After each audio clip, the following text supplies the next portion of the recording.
se han dicho muy cosas, o sea, muy cosas muy fuertes, incluso ha salido gente del pueblo de Arcos hablando mal de ti, de tu familia. Yo no he buscado fama ninguna, mi hermana conoció a José Fernando, tuvieron una hija y como ellos son mediáticos, a partir de lo que ha pasado, es normal que han venido a buscarme y yo he salido a hablar como persona, es que es normal.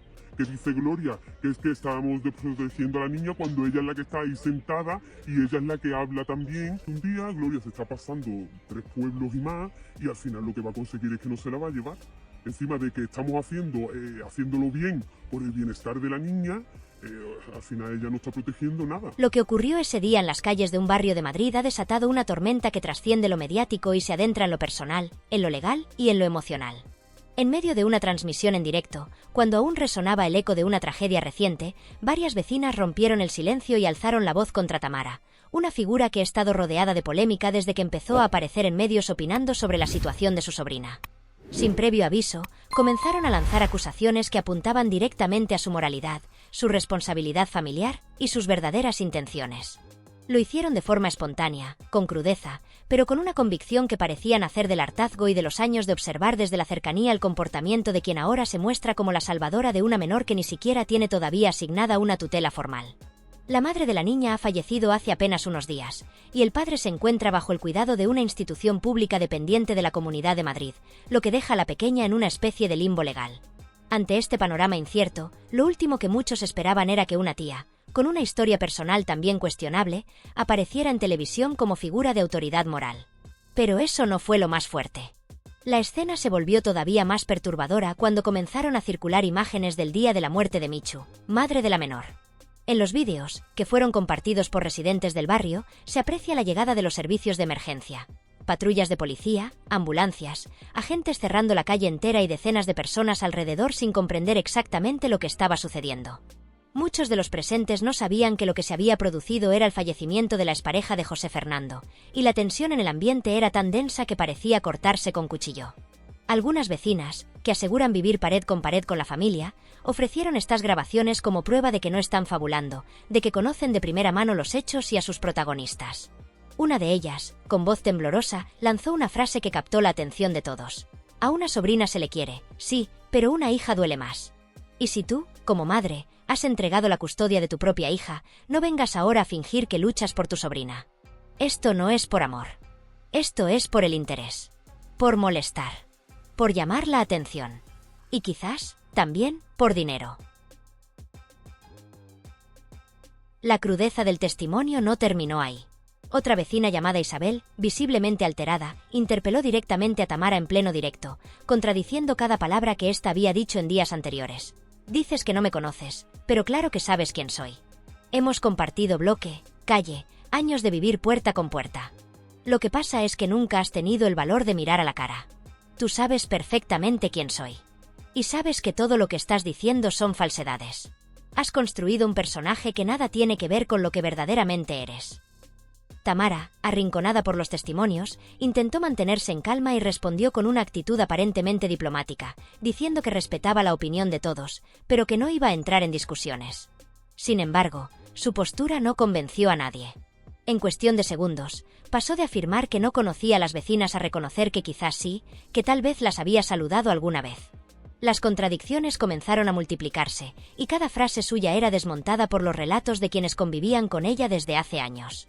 Pero el detalle que más indignación causó fue una revelación que muchas consideraron inaceptable. Según varias fuentes del vecindario, el mismo día que Michu falleció, Tamara acudió a una entidad bancaria con la intención de revisar si podía gestionar o reclamar algo a nombre de la fallecida. Ese mismo día, mientras aún no se había realizado ni siquiera el entierro, ella asistió a una celebración privada. ¿Qué clase de persona actúa así? ¿Qué madre hace eso? ¿Qué ser humano, si tiene corazón, es capaz de moverse de esa manera tan fría, tan interesada y calculadora? Se preguntaban en voz alta las vecinas que no podían creer lo que estaban presenciando.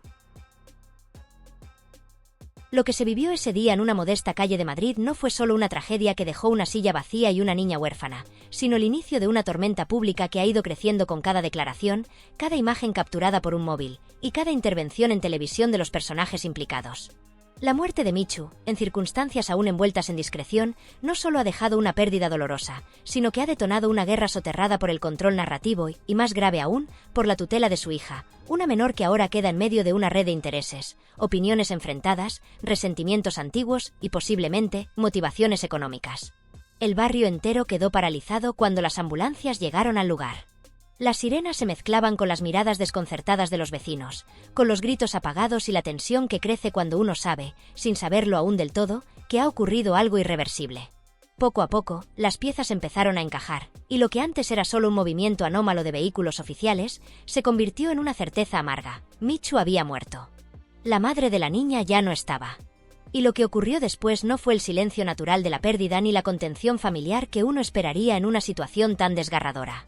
Lo que vino fue un desfile público de dolor, sospechas y declaraciones que poco tenían que ver con el bienestar de la menor y mucho con la necesidad de imponer una versión de los hechos, con protagonizar un duelo que no parecía ser vivido en privado, sino administrado como un guión a medida del show televisivo. Fue en ese mismo barrio donde un grupo de vecinas, cansadas y aparentemente hartas de lo que consideraban una manipulación mediática, decidieron alzar la voz. No lo hicieron con palabras medidas ni con estrategias comunicativas. Lo hicieron como quien no puede más, como quien siente que la verdad ha sido distorsionada hasta un punto insoportable.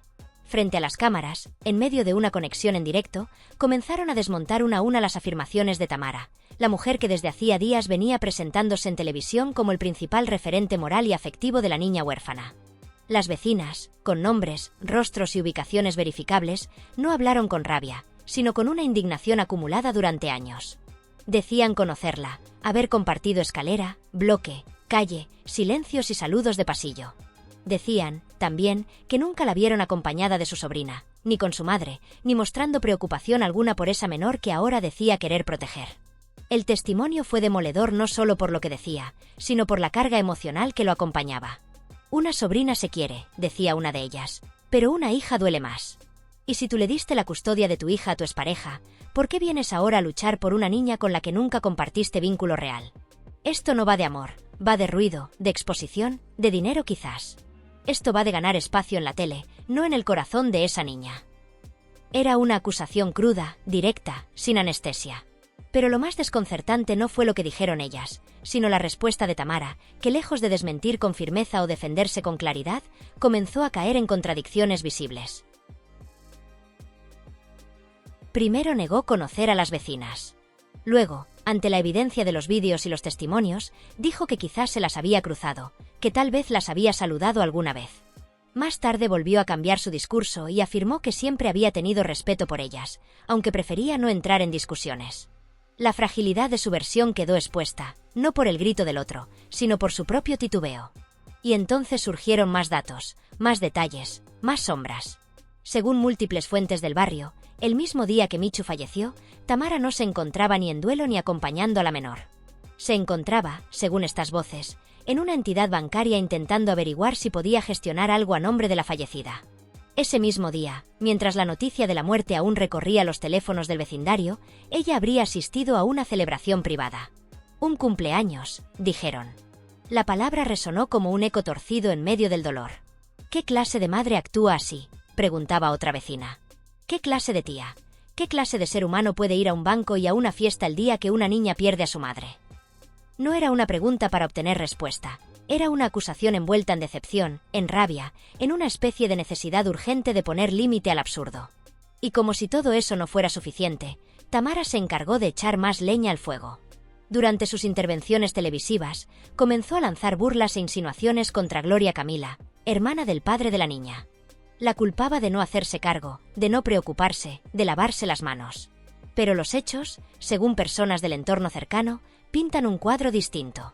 Gloria, al parecer, ha estado involucrada de manera silenciosa, cuidando de no exponer aún más a la menor, ofreciendo apoyo logístico y emocional, manteniéndose al margen del espectáculo mediático precisamente para no causarle más daño. Lo que Tamara presentaba como abandono, otros lo interpretan como prudencia.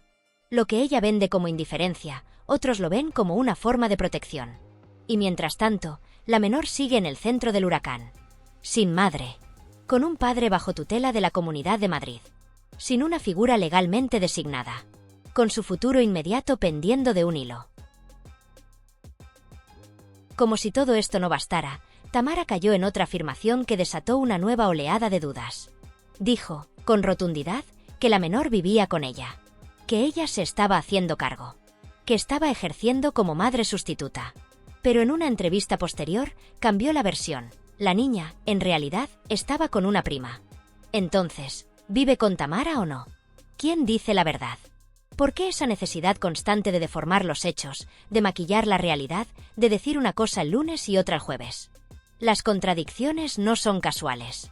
Son, para muchos, la prueba de que hay una intención deliberada de manipular la opinión pública. Y esa manipulación no se da en un contexto cualquiera. Se da en medio del duelo de una menor, en un momento en que cada paso debe medirse, cada palabra debe pesar. Lo que está en juego no es un puesto en un programa de televisión. Lo que está en juego es la vida emocional de una niña que acaba de perderlo todo. Y entonces llegó la frase. La que cambió el tono del relato. La que convirtió el escándalo en amenaza. La que reveló que esto no era solo un conflicto de vecinas ni una disputa por fama. Una de las mujeres que hablaba frente a la cámara lo dijo sin rodeos. Ten cuidado. Estás hablando de más. Nosotras sabemos cosas que no te conviene que salgan. Y si sigues así, prepárate, porque te vas a caer con todo. No fue un exabrupto ni una amenaza vacía. Fue una advertencia. Un aviso de que hay más.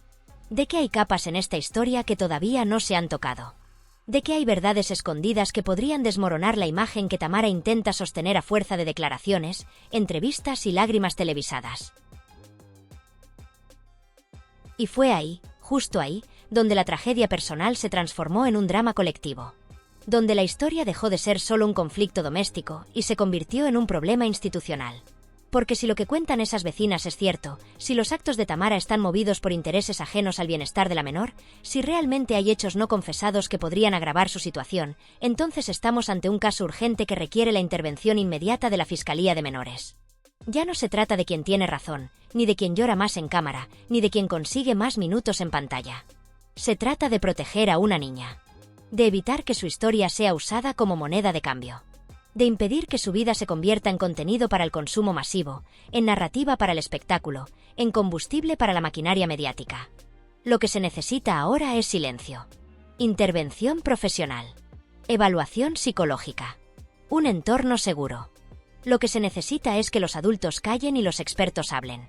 Que se retiren los micrófonos y se escuche a los jueces, a los fiscales, a los trabajadores sociales. Porque cada minuto que pasa en este circo mediático es un minuto que aleja a esa niña de una infancia normal. Y porque nadie, absolutamente nadie, tiene derecho a convertir una tragedia personal en una oportunidad pública. El daño ya está hecho. Lo que está por decidirse es si seguirá creciendo o si alguien, por fin, tomará la responsabilidad que otros han despreciado. Resulta difícil imaginar la magnitud de la discusión que debió desatarse entre Tamara e Inma para que Gloria, testigo presencial de la escena, se viera obligada a intervenir con firmeza. Aquella reacción, directa y sin filtros, en la que defendió a la madre de Tamara con un claro "no le hables así a tu madre", deja entrever no solo la dureza del momento, sino también la tensión latente entre los involucrados. ¿Qué clase de palabras pueden provocar una reacción tan contundente? ¿Hasta qué punto se perdió el respeto y la empatía para que una tercera persona considerara necesario poner límites en público?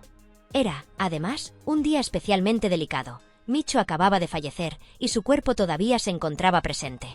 El ambiente ya era suficientemente cargado como para añadir más conflictos. Y sin embargo, eso no impidió que Tamara se desentendiera por completo de las emociones ajenas, ocupando una posición que, en palabras de quienes estuvieron allí, era prácticamente nula para las demás. Su presencia apenas contaba. Pero lo más llamativo es que, pese a su falta de implicación emocional, fue ella quien comenzó el enfrentamiento. A partir de ahí, y sin pruebas concretas ni argumentos sólidos, empezó a hablar de cuestiones que ni le incumbían ni podía demostrar. Mientras tanto, la situación de la pequeña Rocío era otra fuente de controversia. Tamara insistía en que la menor residía con ella, que tenía sus pertenencias en su hogar, que su ropa estaba allí. Pero las palabras no encajaban con los hechos. La realidad, como se reveló más adelante, era bien distinta. Rocío estaba temporalmente con una tía, a la espera de pasar el mes de agosto con su abuela y, quizá, regresar en septiembre al cuidado de Tamara. Un relato confuso y lleno de incongruencias que empezó a derrumbarse tan pronto se le exigió claridad. La contradicción era evidente. Por un lado, decía que la niña vivía con ella, y por otro, admitía que llevaba días, o semanas, sin estar a su cargo. Ese cambio en su discurso, tan repentino como improvisado, no hizo más que confirmar lo que ya muchos sospechaban. Estaba intentando ocultar la verdad. Y no solo eso, sino que, de alguna manera, parecía estar aprovechándose de la situación. Lo más sorprendente es que, incluso cuando se le enfrentaba con datos irrefutables, Tamara se mantenía impasible, sin mostrar ni el más mínimo signo de remordimiento. El descaro con el que mentía era apabullante. En medio de este desorden, Gloria seguía al pie del cañón, asumiendo la responsabilidad que, por derecho y compromiso, no era suya. Estaba cuidando a la niña, pendiente de sus necesidades y velando por su bienestar. Aunque solo fuera por unos días, su entrega era innegable. Y mientras tanto, Tamara insistía en desprestigiarla, en lanzar acusaciones y en victimizarse para desviar la atención. Una estrategia predecible, pero aún así dañina. La realidad es que Gloria estaba haciendo más por Rocío que la propia Tamara. Y eso no se dice, se demuestra. Cada gesto, cada acción, cada pequeño detalle reflejaba la implicación de Gloria frente a la indiferencia de Tamara. Lo más grave, sin embargo, no era la mentira en sí, sino su repetición constante y sin pudor. Tamara decía una cosa un día, y al siguiente lo contrario. Cuando fue cuestionada sobre su relación con determinadas personas que habían hablado en televisión, primero afirmó no conocerlas de nada, y luego, en plena conexión en directo, se contradijo asegurando que sí sabía quiénes eran. Un ejemplo clarísimo de cómo la falta de coherencia pone en entredicho cualquier versión que trate de sostener. Y aún así, no mostraba signos de preocupación. No tenía reparo en decir lo que fuera necesario, incluso si eso implicaba desacreditar a su entorno más cercano o utilizar a una menor como herramienta mediática. Su objetivo era claro, mantenerse en el foco, aunque eso implicara poner en riesgo la integridad emocional de quienes tenía cerca. De hecho, su comportamiento ha encendido las alarmas en muchas personas. Las vecinas, que conocen bien la situación, han expresado su preocupación por la falta de implicación de Tamara en la vida de Rocío. Señalan que si no es capaz de cuidar adecuadamente de su propia hija, resulta poco creíble que pueda responsabilizarse del bienestar de su sobrina. Y lo más inquietante es que Tamara no ha querido responder a estas acusaciones tan serias. No ha dado una sola explicación convincente, ni ha mostrado interés en desmentir lo que, de ser falso, sería absolutamente escandaloso. Su silencio alimenta la sospecha de que hay mucho más por detrás, asuntos familiares turbios que ella prefiere mantener en la sombra. Y es que, para sostener una mentira tan grande, se requiere una memoria prodigiosa. Tamara no solo ha fallado en mantener la coherencia en su relato, sino que ha quedado expuesta ante millones de espectadores. Su falta de pudor es tal que ni siquiera se esfuerza en disimular. Acusa, inventa, manipula y tergiversa los hechos con una seguridad inquietante. Todo por una cuota de pantalla, por seguir participando en programas donde la polémica es el pan de cada día. Pero lo más doloroso es ver cómo intenta arrastrar a Gloria Camila por el lodo, cuando la verdadera negligencia, según los testimonios y evidencias, nace de su propia conducta. Los jueces y fiscales, aunque muchas veces parezcan figuras alejadas de la opinión pública, no viven en una burbuja. No son inmunes al ruido mediático ni ajenos al pulso social. También ven la televisión, siguen los medios digitales, observan con atención los debates que se generan en los platós y no son indiferentes a los testimonios que aparecen una y otra vez en prime time, ofreciendo información que, aunque no forme parte de un procedimiento judicial formal, contiene elementos lo suficientemente serios como para despertar inquietud.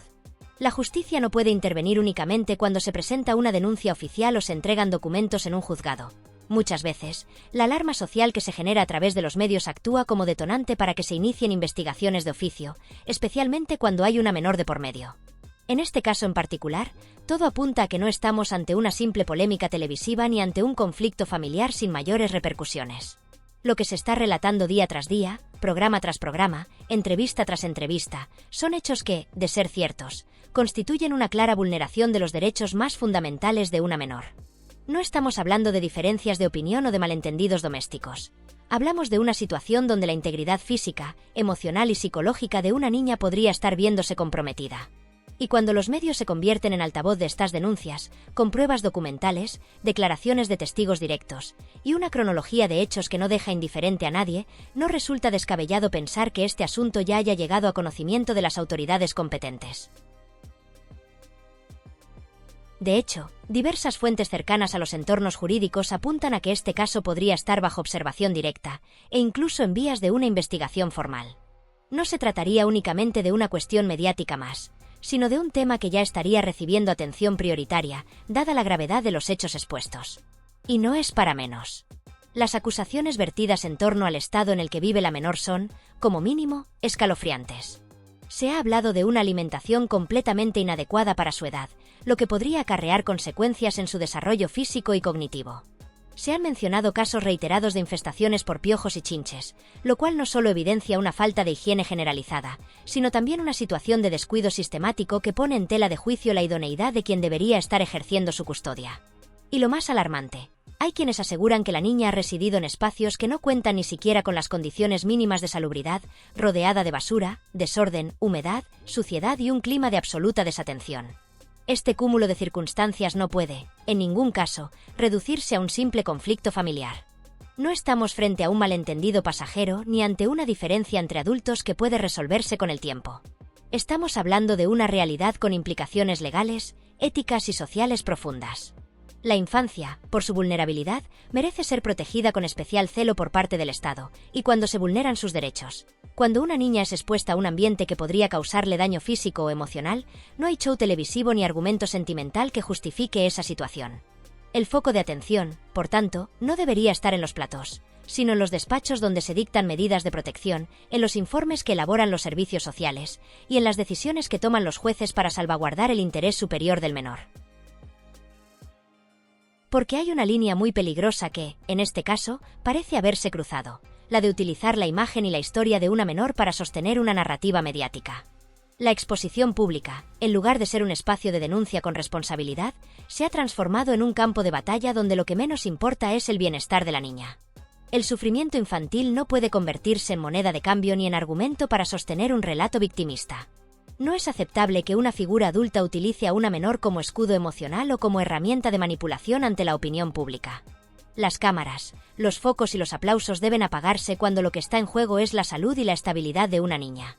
Y entonces, surge inevitablemente la pregunta, ¿qué tipo de reacción cabe esperar por parte de alguien que está siendo señalado de no cumplir con sus deberes básicos como madre o tutora?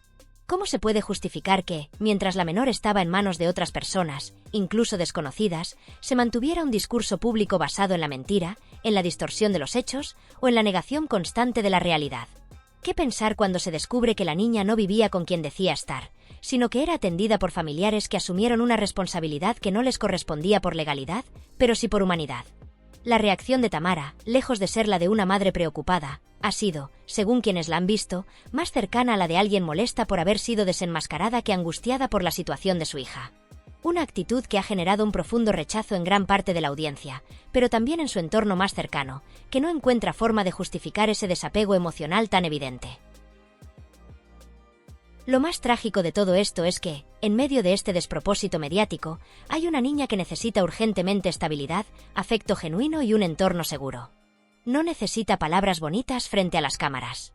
No necesita explicaciones teatrales ni discursos ensayados. Necesita presencia real. Necesita a alguien que la mire a los ojos y le diga que todo va a estar bien, y que además cumpla esa promesa. Necesita rutinas, abrazos sinceros, límites coherentes, y sobre todo, la certeza de que su bienestar no depende de la siguiente exclusiva o del próximo programa de televisión. En definitiva, lo que estamos presenciando no es únicamente una crisis personal, sino el reflejo de una sociedad que, a veces, ha perdido la capacidad de distinguir entre lo que debe protegerse y lo que puede mostrarse. Y lo peor es que, en ese proceso de exposición desmedida, hay víctimas silenciosas que pagan el precio de los errores ajenos. En este caso, esa víctima tiene nombre, tiene rostro, y lo más importante, tiene derechos que deben ser respetados, por encima de cualquier espectáculo o interés individual. Porque cuando se trata de la infancia, la única postura posible es la de la verdad, la responsabilidad y el compromiso incondicional. Todo lo demás, sobra.